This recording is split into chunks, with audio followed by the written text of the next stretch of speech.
when I went out into the streets, because my job within this vitamin mineral supplement company was to be able to sell well-researched nutraceuticals, vitamins, minerals, probiotics, medical foods, and things like that to doctors to resell to their patients who were having physical health problems. Okay, that was my job. Okay, and I would go out there and make what I thought were great presentations with a couple of trial closes, and I would go for the close at the end. But my closing rate was only 19%. The average within the company was only 27%, but mine was 19%. And I was like, well, I'm not even at average yet. I was starting out, but that's not an excuse. So my mentor came out with me. And if you don't have a mentor, find one as soon as possible. Even if they're not with your company, find one as soon as possible. Someone who knows more about your industry, especially with an individual who's more seasoned or elderly, they love to share. We'll get into how we can get more mentors in your life. But what my mentor said to me when he went out with me, his name is Tony Jenna. Tony said, Adam, I want you to, in this first day with me, ask twice as many questions, even though it may be uncomfortable. I'm like, okay. So the more questions I asked in that first day, my closing rate went up to about 45%, more than doubled when I doubled the amount of questions. I found an interesting correlation with this because I tried to triple it the next day. And in my attempt to triple it, my closing rate reached 60%, almost like over tripled it. Okay. So these are very important aspects. There's a direct ratio in most scenarios to asking questions and your closing rate going up.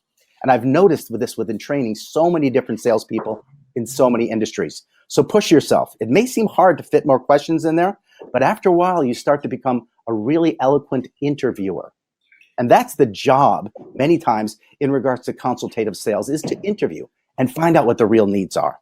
One of the things that we do, though, many times is something called the drop. Has anybody ever heard of the drop?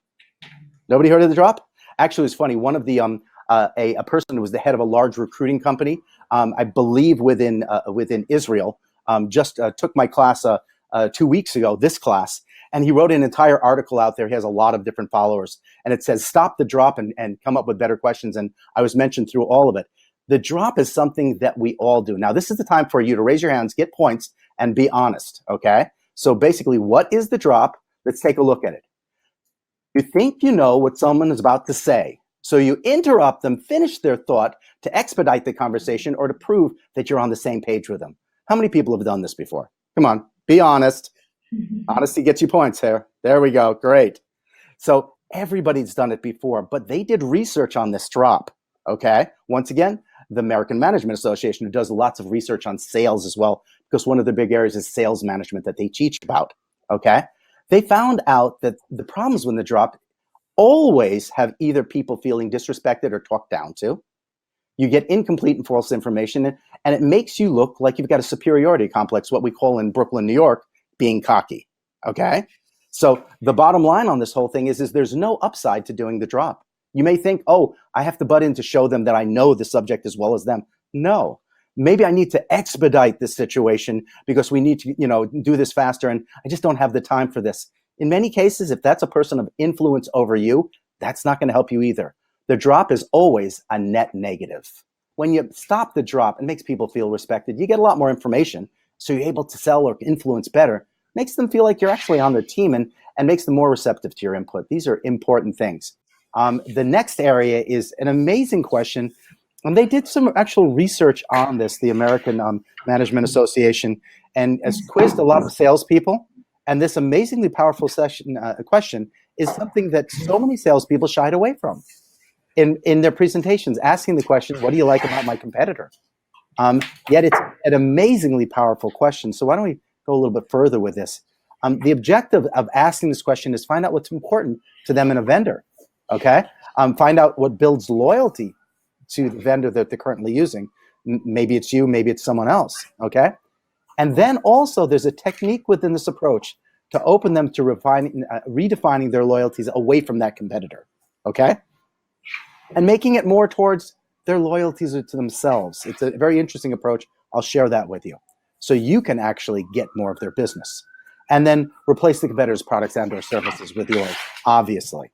So let's take a look at how this breaks down. But let's take a look at it with inside a scenario that happened to me. I basically found myself in a scenario where Dr. Jacobson in New York City had just asked for what's known as a call tag, okay? A cold tag is to pick up product, okay, that they didn't want anymore, okay? And it was a cold tag for our products to send them back. And the estimated value of the amount of bottles they were sending back, remember, the average cost per bottle is between $5 and $30. This was over $10,000. So this person was literally sending back all of our product, okay? I get a phone call from my customer service department saying, this person just asked for a call tag for 10 grand.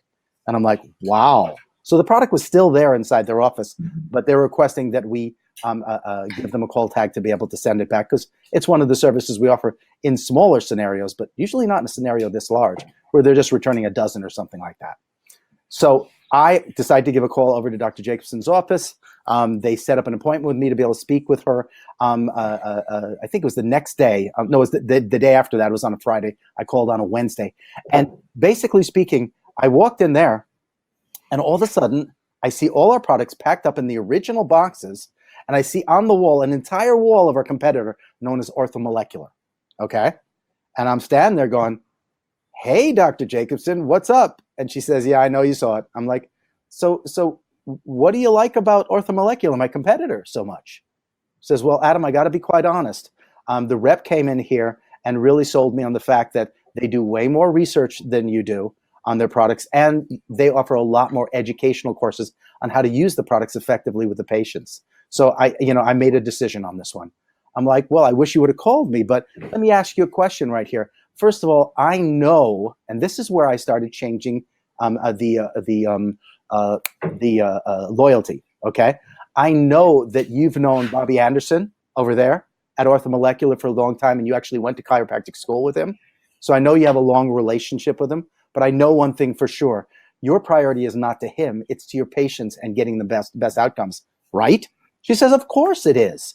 I want to be able to do the best for my patients. You know, Bobby and I are good friends, but I want to do the best for my patients. That's the number one priority." So I just, we're all on the same base here. Okay. So if I were to be able to show you that we do approximately 4 times as much published research as they do on our products than they do on theirs, and on top of that, if I could show you we give twice as much educational opportunities for you to learn, okay, considering we're about the same price, then obviously this would help you and help your patients. And since your priority is there, this would allow us to be able to maybe open up some of these boxes and put them back on the shelf, okay? He says, well, I don't know. Bobby told me this, this, and this. I said, well, let's take a look at the facts. Now, any good salesperson has to know competitive data, okay? If you don't know your competitive data, don't walk in the door, okay? Do the research. So I had my competitive data, and I showed exactly what studies they did, what we did, and we did 4 times as many studies, including studies in the Journal of the American Medical Association and associated with Harvard, okay? So she was like, I didn't know you had studies like that. I'm like, you know something? Maybe I didn't do my job in regards to showing you enough, so I apologize. She says, no. She says, this is very interesting. You have a study on that product? I love that product. I'm like, yeah. And then I showed her all of the webinars that we have, which actually have CEU accreditations for continuing education units, okay? She says, I didn't know you had webinars. I said, once again, I didn't know you were interested in webinars, but it is my fault. I do apologize. I said, and there's this webinar right now, and we actually got Dr. Robert Silverman, who was the person who gave the last rep a problem that became my friend. We had him as a speaker. I said, since you're in the area of working with sports nutrition and sports activity, I'd like to sign you up for this webinar. It's 100% free, and all you pay for is the CEU. She says, I'll sign up for that, definitely. So basically, I stood with her and I said, listen, a lot of people propose a lot of different things, and a lot of people say a lot of things, but these are the facts. And I showed her the sheets showing the comparisons. She says, I'm going to have a conversation with my guy over there at Ortho. She says, for right now, we're not going to return this. We may return some of it. And I'm like, okay, well, I'd appreciate us sitting down together to figure out what best serves your patients. Because once again, your priority is not to me. It's not to your friend over there in Ortho. It's to your patients. She says, yeah, I know. So we left it in that position because basically speaking, most individuals have a subconscious attachment to their sales reps. It's very, very interesting. The connection they have with their sales reps oftentimes overrides their logic as it relates to shopping around when they take on a new product, as it relates to really making sure that the sales rep that they have a relationship with is constantly staying at a certain standard. They just take it for granted that their products are good because of the relationship. I sat down once with a major doctor in New York City, the author of a bestseller known as Spent. Dr. Frank Lipman, a medical doctor in New York City. And Frank Lipman, I said to him, why do you buy products from us? You don't even listen to my presentation on the research, and you don't even take the research. He says, I buy it because I know you, and I know your boss, who's the father of functional medicine, Dr. Jeffrey Bland. And I looked at him and I said, I appreciate that. I really do appreciate that. But you may want to take a look at the studies because it'll help you with application and the understanding why we're different. Okay? He didn't look at that.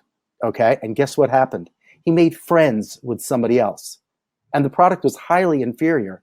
So what you're trying to be able to get from them is the following. You're trying to be able to, in saying, what do you like about my competitor? You're trying to find out what their hot buttons are. What is important to them? Reveal how your products and services, then you reveal how your products and services have the same qualities, if not better. Okay? In those areas of hot buttons. If quality is not an important thing for them, don't be standing there telling about quality all day. Find out what the hot buttons are. And then I'm about to give you something that is worth all of your time here times 10. Okay? If you just did this one thing. It's called the Consultative Close. The Consultative Close took my closing rate from 19%. This consistently took my closing rate from 19% to 73% overnight by doing this one close. And I did it with everybody over a 15-year period of time in sales. And I taught it afterwards for 10 years. And it was the major reason why people double, tripled, and quadrupled the closing rate. How many people would like to know that close? All righty, let's show it to you. It's known as the Consultative Close. It looks really simple, but it works on the subconscious mind a lot. And I'll describe why. Here's the close. It used to be for me, Doctor, with what I know of your practice, would you mind if I made a recommendation? It sounds simple, right? Like, that's nothing to it. How would that be able to do anything fabulous? But there's a certain amount of psychological influencing going on here, okay? By the way, I would say it to every single one of my doctors, and I would visit them all about once a month, and they would laugh at me and then going, oh, there's the close, but they'd still give me a 73% closing rate, okay? So I laughed all the way to the bank on that one. So the situation is why is this such an amazing close? The first part, let's analyze it. With what I know of your business, you're making a statement to them. Hopefully you asked a lot of questions during your presentation. Remember, you want to ask 4 times as many questions.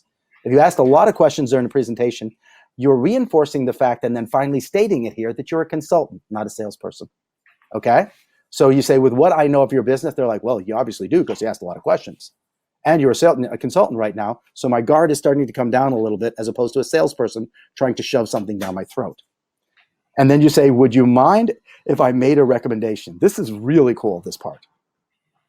In a combination or an interaction between a salesperson and someone who is getting possibly sold, like a prospective client, okay, there is a power struggle. The person who's being sold will always put up their shield and hold on to the power because they don't want to give up their power and become powerless to the ways of the salesperson, okay? They want to remain in control. By asking if you would mind if you made a recommendation, they can remain in control while still opening up their doors to your recommendation, okay? So it allows them to stay in control in the power struggle, yet be open to your recommendation, which is what you're offering them, okay? This overnight changed my numbers and consistently kept them that way. And in addition to that, this approach in and of itself, when I taught it to others, was highly duplicatable, okay? So by utilizing this, whether it be what I know of your business or what I know of your practice or what I know of your foundation, whatever it is, that's the part that changes. Keep all the rest the same. I tried over 25 years, so many different versions trying to make it better, just couldn't make it better because I tested them all, okay? And I checked the metrics on them all. Don't try to change this up front. Do it the way it comes out right here. With what I know of your business, would you mind if I made a recommendation? After they say yes, by the way, only 2 people in 25 years of both being in the field and training and in the field, only 2 people said no after that question, okay? And those 2 were very, very sensitive to any form of sales approach whatsoever, like so sensitive that literally they could see a salesman from 30 miles away with radar attached to their head. So that is an extreme situation, but the vast majority said yes. After they nod their head or say yes, then give them a good recommendation, not a recommendation that's all about you, a recommendation that meets their needs. Here's an example. when I was in sales and I was out there, I would take a look at the way individuals would buy products when they first started a new product. Okay. Some of them would start with 6 bottles. Some of them would start with just 3. Some of them would always start out enthusiastic, and they start out with like 36 bottles. Okay. It was rare, but it happened. I took a look at their buying habits. And when I said, would you mind if I made a recommendation? If I had an individual who always bought and tried a new product with just 6 bottles, I wasn't about to stand there and go, I think you should start with 36. Because that's not showing that you're a consultant. That's not showing that you have any knowledge of their business or their patterns. Make sure it's a good recommendation for them, okay? And then they will honor the rest of that statement of A, you being a consultant, and B, I'm willing to give you permission to open up the gates and let you sell to me, which allows me to be in control, but allows you to get the sale.